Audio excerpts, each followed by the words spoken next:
Hey everyone, hope everyone's doing well. I did actually go ahead and get my hands on another B850 chipset based motherboard from MSI. This one is the Gaming Plus Wi-Fi board over here.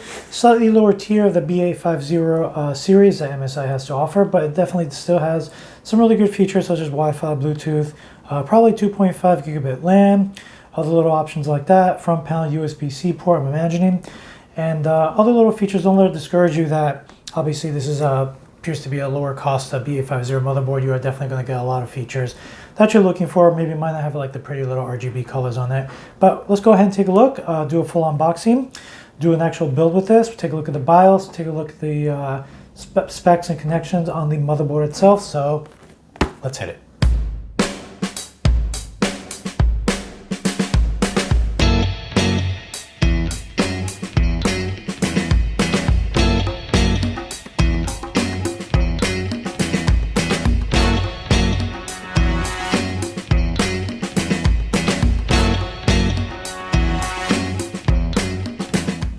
So happy to be able to get my hands on another MSI B850 motherboard over here. The Gaming Plus Wi-Fi is really geared for kind of like a Tomahawk, but maybe just a couple little features and whatnot. Probably less heat sinks on the board. We'll probably take a look at that in a moment. Are actually physically present on the board. Definitely does have some weight to it, but I have noticed that the other motherboards I've done a review on, even some from Gigabyte, definitely have quite a bit more weight to it, probably because of the heat sinks. And you can immediately see this on the back in the picture right here. There's just that large heat sink here over the I/O shield, maybe one on top. You do have that nice little heat sink over the M2 slot, which is really good to keep your NVMe drives nice and cool and avoid throttling. 4 DIMM slots as well too. Your main PCI Express slot does have that nice EMI extra shield right around there, physical protection as well too. A little heat sink down here, and that is pretty much it. Looks like there's probably going to be less M2 slots here for your NVMe drives or something to keep in mind. And of course, very useful to see here that they always MSI always like to throw in the Wi-Fi into their naming scheme here for their boards. Really avoids the confusion whether or not your board does have Wi-Fi or not. Looks like this one actually does have 5G LAN, so I was actually incorrect there. I thought originally it would probably have 2.5, but 5G sounds really good. Wi-Fi 7, also another good option. Bluetooth as well too. So lower tier motherboards that are missing basically like the nice little heat sinks and everything like that will probably have like Wi-Fi 6 or 6.5, 2.5G, other little things like that. But looks like this will probably be a good little midway point right here, the sweet spot, so to speak, for your motherboard down there as well too.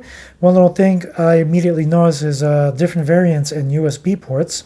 There are still 2 USB-C Type-C ports. I keep saying that, USB Type-C. Let me know if anyone's just had the habit of doing that, USB-C Type-C, or USB-C. Interesting. Should probably make that a thing, USB, and USB-C. Of course, now I'm trying to say it sounds even worse. And less USB to USB type regular USB ports. And looks like the sound is the same over here, but enough of looking at diagrams. Go ahead and take a look at the board here itself. Do a little unboxing here. Unfortunately, the box did get a little bit of damage. I don't think it should really compromise the motherboard, unless, of course, you actually see a lot of weird things over here.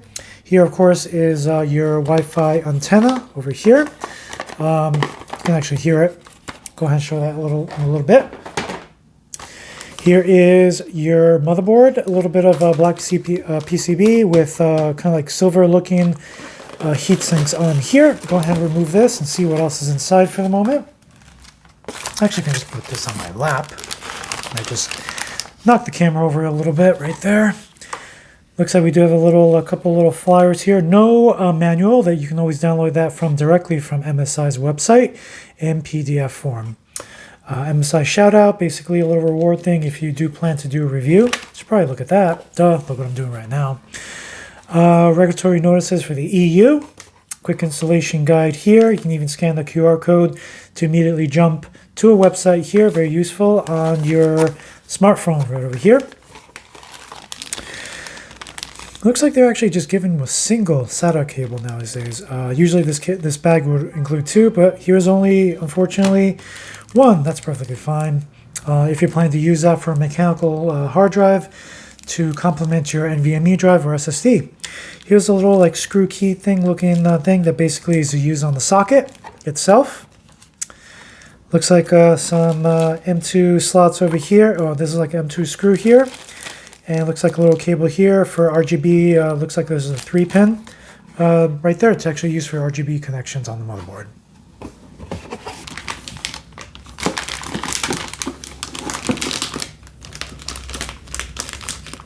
You can never be too careful in doing this. This one actually was pretty easy. Not to rip the anti-static bag, to warp a little piece of tape, which I guess is not the end of the world, or get it stuck in your hand.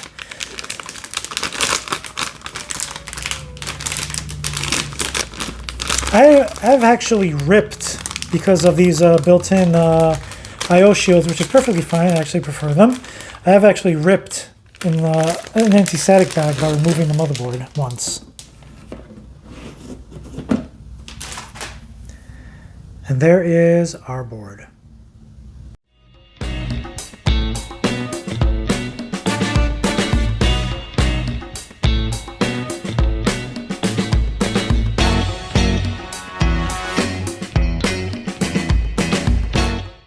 Taking a look at the board outside the box already, it looks really nice, really well built. The aesthetics look really pleasing over here.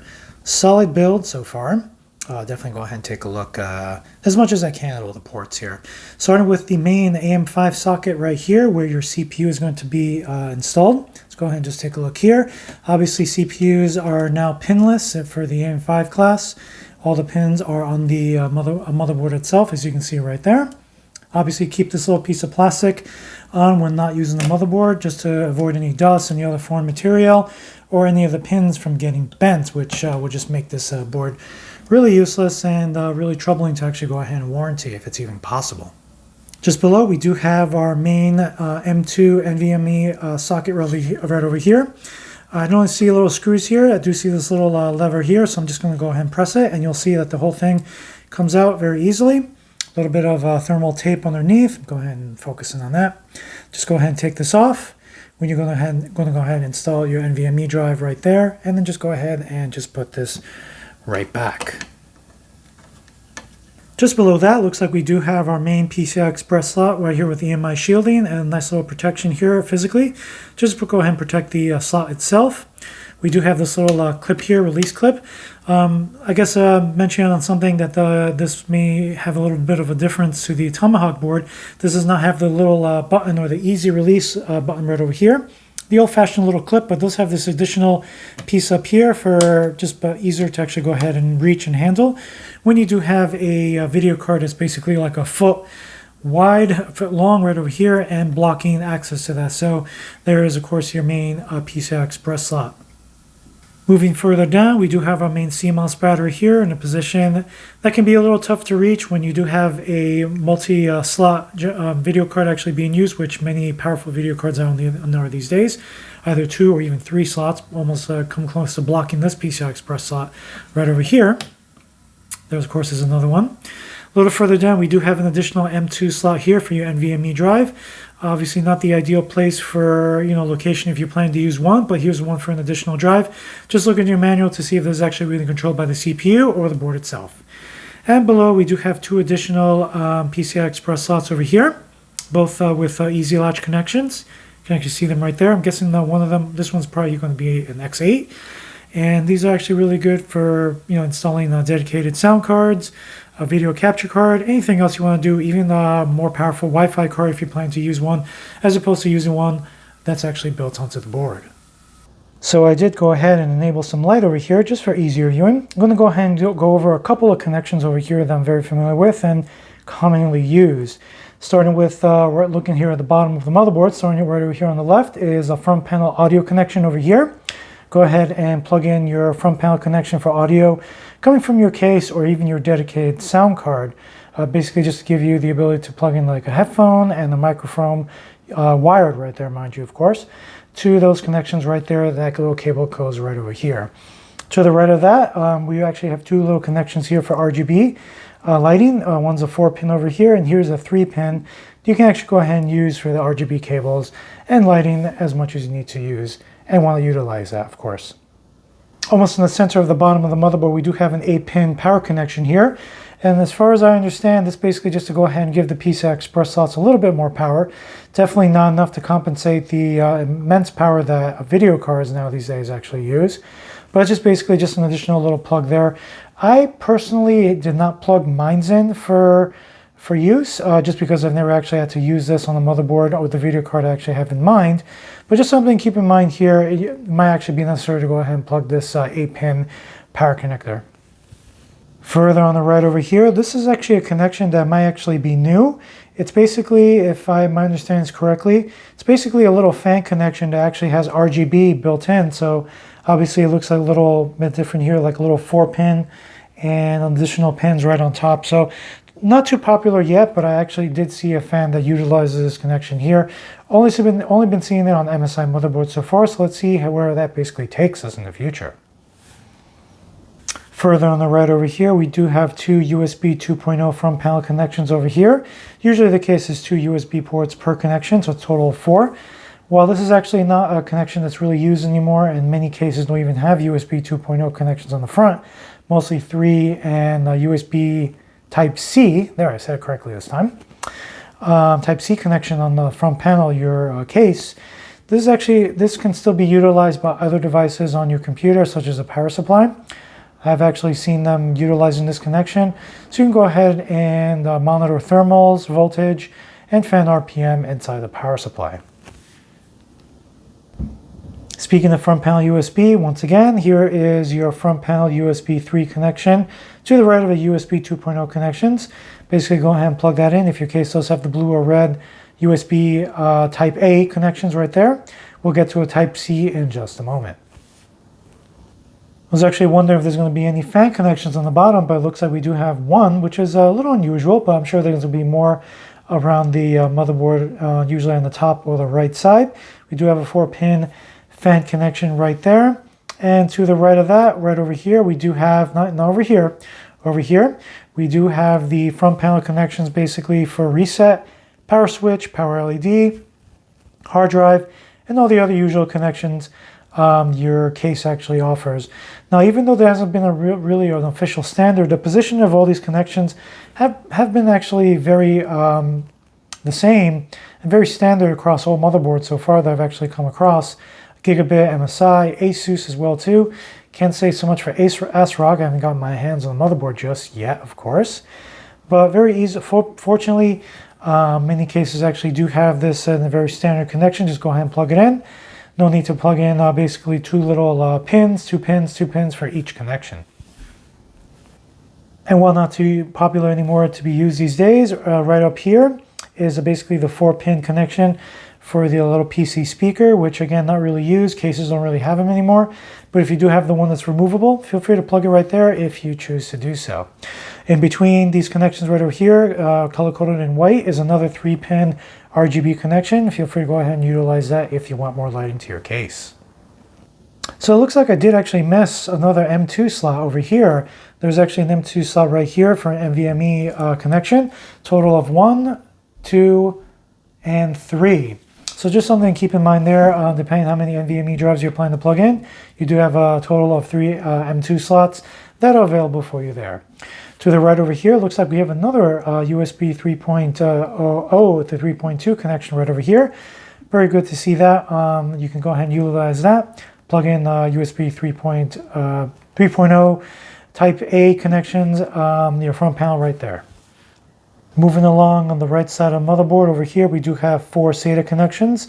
Well, not too popular these days. Feel free to go ahead and plug in a mechanical hard drive in there, or any other drive, such as an optical drive, if you actually still have one, that you may need to want to plug in and use to complement your NVMe drive. And further up on the motherboard over here, we do have our front panel USB Type-C connection right over there, so go ahead and use that. Very popular connection. Many computer cases actually offer this now. It's if you actually do get your hands on the computer case over the last, I would say since 2020, 2019, a little unusual not to actually find a case that doesn't have this connection available. Moving along further up here, we do have our standard 24-pin power supply connection here for your motherboard. Very popular connection, has not changed for some time. The only time a motherboard may have a different power connection if you're actually using a branded computer such as Lenovo, Dell, HP. They do have more proprietary connections for power supply, or basically they just split up the pins into across different connections. And right over here, as you can see it, are 4 DIMM slots over here. Looks like there's the lever is only on this side right over here. Go ahead and move that into position to utilize for the ideal setup there for dual channel. 4 DIMM slots here to go ahead and use your DDR5 memory chips. So here's where all the fan connections basically are. Looks like we have 3 system fan connections right across the board over here. For all of them actually 4 pin. A little bit further up over here, we do have basically our little indicator lights, memory, RAM, VGA, boot, and CPU. Just basically giving you little color indications, yellow, orange, red, I believe, and white as well too. Giving you a little color LED indications during the post-process when your computer is booting up initially, to let you know if there's any hardware issues or if there's anything particular causing the computer not to post. And once again, we do have an additional 3-pin RGB connection right over here, missing the little pin right over here. Feel free to go ahead and use that if you're planning to utilize yet again another connection for RGB lighting. Further here, now on the top of the motherboard here, we have 2 4-pin fan connections right over here. One of them is labeled pump, the other CPU fan right over here. If you're planning to use water cooling for your CPU only, go ahead and plug that in here.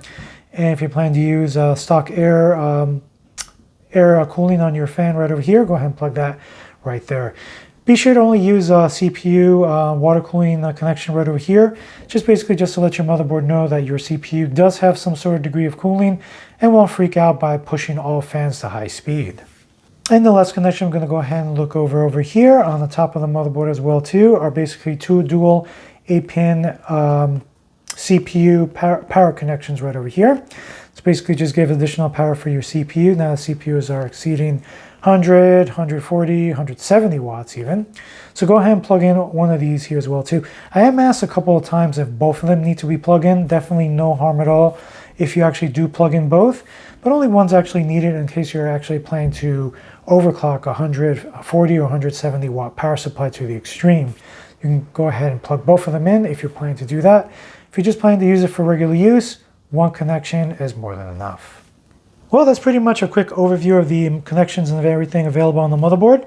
And let's go ahead and get this going. A CPU installed, memory installed, heatsink, toss into a case, get a video card installed. I will not be installing an SSD or another drive for this purpose of this video, but I'm going to go ahead and jump into a real overview of the BIOS itself. So let's go ahead and hit it.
Sometimes it really feels like motherboards just take quite a bit of time to post as generations go on and on. Just my little thought there, but after about almost about a minute, I would say this board posted and everything looks a-okay up here. Already in the BIOS, you can see everything is working just as they need to. And if you're enjoying this video so far, go ahead and hit that like and subscribe button. Let me know if you have any questions so far about the whole process. Definitely give you some feedback and assistance as much as I possibly can. So as always, let's go ahead and do a quick little BIOS overview here. Right now, we're just taking a look at the easy mode. MSI has to offer easy mode and advanced. Here in easy mode, we do see a couple of options here, just not so thorough as advanced mode, but basically everything you actually need to do to get everything going and customized. Up here, it looks like we have, right here in the center, we do have the button for M-Flash. Go ahead and plug in your thumb drive with the updated firmware if you're going to go ahead and update the firmware to the latest version. This particular build date down here, as you can see, is November 14th, 2024. I'm pretty sure it's going to be a newer release from January, possibly February now, by now at least. Next to that, it looks like we do have the hardware monitor. Go ahead and click on that. One of my favorite sections in any motherboard, basically being able to manipulate the fan RPMs and temperature thresholds over here. So basically, the higher the temperature, the higher the RPM the fan will be. You can feel free to go ahead and set this up to your liking, or go ahead and allow the smart fan option to actually take control and do it automatically for you based on the little pie chart down here. Some additional information here on the right, your CPU core, system, MOS, and chipset temperature is all here in Celsius. Feel free to go ahead and change that in Fahrenheit, and I'll get to that in just a moment. Down here, looks like we have additional information here regarding voltage as well too. Next to that button over here, we do have MSI Performance Preset. Go ahead and click here. This actually appears by default as you're entering the BIOS for the very first time. This actually did pop up. I actually didn't choose anything in the end. I basically just hit the close button. But feel free to go ahead and choose either option. Just remember right over here, the little warning down here regarding overclocking. Under profile right here, we can actually go ahead and load and save custom profiles on your motherboard, or also save them to a thumb drive. Especially if you're planning to update that firmware, go ahead and plug in the thumb drive to have the option to save that, and actually move it right back once you update the BIOS firmware, since that'll probably wipe out any presets and profiles you have saved on the motherboard. Next to that, we do have a little favorites button over here. Feel free to go ahead and create some favorites, immediately jumping using the key combination, or just basically just clicking over here to jump immediately into a favorite section that you prefer to use. And next to that, we do have BIOS log here. This basically just keeps a track of all the options that you've actually recently changed. And the BIOS here, you can actually see Precision Boost Overdrive is currently changed from auto to disabled. Very strange considering I actually didn't change anything, but considering I exited that little prompt window once it came up, maybe it just disabled that automatically. So, which makes sense, obviously. If it was warning you about overclocking, then turning it to disable seems like a good default option right there. Next to that, we do have the option to go ahead and choose help. Just tap on F1 to click there. See a couple of options here, and function key presets already set up on the right. Search, click on this if you want to go ahead and search for a particular option here. I'm going to go ahead and just type in CPU. You'll probably see a gazillion options down here regarding CPU, but go ahead and type in any search feature you like to go ahead and immediately jump into. In this case, Wi-Fi did not show up.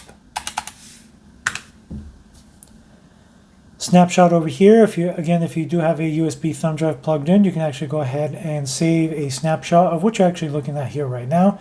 Very good if you want to go ahead and share a screenshot of a particular setting here, or just save it for your records, or just a good way to keep record of stuff and remember one particular section of the motherboard BIOS that you're looking for in the future. Exit right over here, just click here. You have the option to go ahead and save your configuration and changes and exit. This will actually go ahead and reboot the computer. And just go ahead and click yes, or click no if you still have some changes to be made. Over here on the left, we do have some options regarding CPU game boost. Go ahead and enable and disable that. Again, this may actually have to do with overclocking, so bear in mind you know what you're doing before enabling this. NPU, we're going basically AI boost. Go ahead and enable that if you're looking to utilize this computer regarding AI usage. And memory over here, go ahead and enable, disable, I believe, overclocking profiles that are preset and saved on the memory. This particular motherboard does not actually have one saved, so I'm not going to go ahead and enable that this time. Right here in the center, looks like we have some additional information here about your motherboard. Full motherboard name, BIOS version, BIOS build date, which we actually just reviewed earlier, and the current system temperature here, which is 44 degrees Celsius. Additionally, on the right, we do have the full information here about your CPU, full CPU name, current speed, core voltage, and core temperature, which is around 49 degrees Celsius at this time. Just below that, we do have DRAM over here, basically letting us know the 4 slots and which slots are currently occupied by memory. You can actually see A2 and B2, used for dual channel, are currently being used by our Crucial Technology, which are both 8 gigabytes. It's a little cut off here just because the Crucial Technology name is so long, perhaps. And up here, total of 16 16 gigabits. Well, that looks like a little bit of a glitch right there. Check that out. But then again, you might think it's a glitch, but it's actually 16,384 megabytes, which is basically 16 gigabytes right over there. So just something to keep in mind there in case you thought that was a glitch, though. A little surprising. Thought they would actually just throw in 16 gigabytes, but it is what it is. Below here, looks like we have basically storage. As I mentioned earlier, we do not have any drive currently plugged in, either SATA or NVMe, so all these are going to be blank. And just below, we do have fan profile here. All the fans that are currently connected, their current RPM. A little icon here, just showing you that it's currently on. On the lower left over here, we do have some other options here. There's our Precision Boost Overdrive yet again. Memory Try It. Graphics card detection. Basically go ahead and choose if you plan to ignore this and look for any other additional video cards right there. MSI driver utility installer, which basically has to do with once your operating system is fully installed and rebooted. This will immediately prompt up the option to go ahead and install device drivers, basically all the onboard devices, and install drivers for them, as opposed to actually using a CD or a USB thumb drive. And default home page, not 100% sure about this particular option, but I'm guessing if you go ahead and choose a different option over here, it'll immediately, once you actually engage on the BIOS, it'll immediately take you to that particular page as opposed to the default page you see at the moment. Right in the center here, we do have some other options here, easy on and off, and some little toggles right over here as needed. And finally, on the bottom, looks like we do have the boot priority. Feel free to go ahead, drag and drop the particular order as needed fit. Obviously on the front here we have the main hard drive over here if you do have one installed, and just go ahead and just move everything around here if you prefer another device to actually be the boot priority. On the bottom right here, last but not least, is basically the option to go ahead and edit the time and date. Just click here. You do have the option to go ahead and make those changes as needed. That is pretty much it for easy mode over here. I'm going to go ahead and jump into advanced. Just click here or hit the F7 key. Some things are obviously the same. We do have on the right over here, basically the same information you did see earlier. On the top, the buttons appear to be all the same. Time is on the bottom right, and boot priority on the bottom left. But over here, basically we do have a couple of changes. Go ahead and click on System Status. You can immediately see some information here about your motherboard, and some other just basically details over here, physical memory, DMI information over here if you're looking to get some information there as well too. Clicking on Advanced over here, we do have some additional options and built-in devices and some options to go ahead and enable disable them here as well too. Let's go ahead and just quickly browse in through here. You can see some options as you go ahead and click on each one. Here, of course, is the option to go ahead and enable disable built-in devices such as your audio, Bluetooth and Wi-Fi, and also this change configuration for SATA, onboard LAN configuration as well too. Here we do have the onboard graphics configuration as well too. Feel free to go ahead and choose if you're going to be using a dedicated video card or the built-in video on the CPU if your CPU does have one. If you plan to use dedicated video, feel free to go ahead and disable this so both video cards do not appear in Device Manager. USB configuration over here.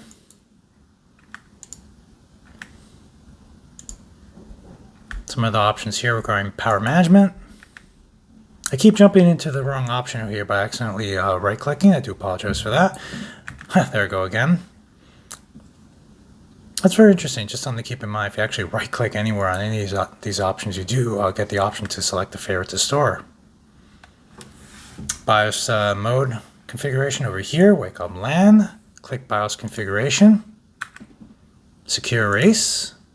Obviously not available since there's no SSD installed. There's our MSI driver utility installer again. And down here we do have AMD overclocking. It's probably going to just give us the warning about overclocking. Just be really careful making any changes. In this particular area here, you could potentially damage your hardware. Here we do have manual CPU overclocking. DDR options here as well too. Some of the options down here, as you can see. Down here we do have the overclocking option. Go ahead and click there to go ahead and manipulate some overclocking options for your CPU, your DRAM, and also regarding some voltage settings as well. One little option I immediately like to turn off on these particular motherboards is under Advanced CPU Configuration, AMD CBS, and I usually like to go ahead and disable Core Performance Boost. I do notice that it actually drops the CPU temperature a good 5 or 6 degrees depending, but if you are planning to go ahead and utilize that, feel free to go ahead and leave it on auto or enabled. In this case, auto. Scrolling down here, we do see some options for your CPU, your memory, including the ability to go ahead and enable any particular memory profiles that are saved and programmed into your memory chips, and other options here as well too. One other thing I'd like to go ahead and mention is memory context restore. Feel free to go ahead and enable this if you do want your motherboard to actually post up a little quicker, and you can actually see the reason right down there. Some additional timing options for your memory. Again, don't just be real careful making these changes if you're not too familiar with overclocking in general. Security over here, some options regarding security, like setting up an administrator password. We do have the option for trusted computing here as well too, or TPM. Another option here that's really useful here is secure boot. There's something wrong with my mouse. The right click just keeps happening. Go ahead and click on boot. Basically the same thing as down here, but you do have the option to go ahead and select the particular boot devices you prefer to actually have prioritized, and some other options up here as well too. And finally, save and exit. A couple of more options go over here. Basically just discarding changes, discard changes completely, save changes and reboot, or just save changes right now immediately. Sounded pretty quick, but that is pretty much it for the advanced menu as well too. Obviously a lot of more options here compared to easy mode here, and obviously some familiar options as you can see here on the right, on the top, and on the bottom as well too. If you have any questions regarding this, feel free to go ahead and let me know. I'll see what I can absolutely do. And let me know if you do see anything different if you actually, after you've updated the BIOS on this. If they actually made any additional changes here, including this little menu here occasionally is a little annoying. They did actually improve on it on recent BIOS updates fairly recently into the new year. So I'm guessing this particular BIOS version here that I mentioned earlier probably doesn't actually fully take advantage of those changes just yet. Hope everyone enjoyed this review, build, and BIOS overview as well too. If you did, go ahead and hit that like and subscribe button. I definitely do have some other reviews coming in.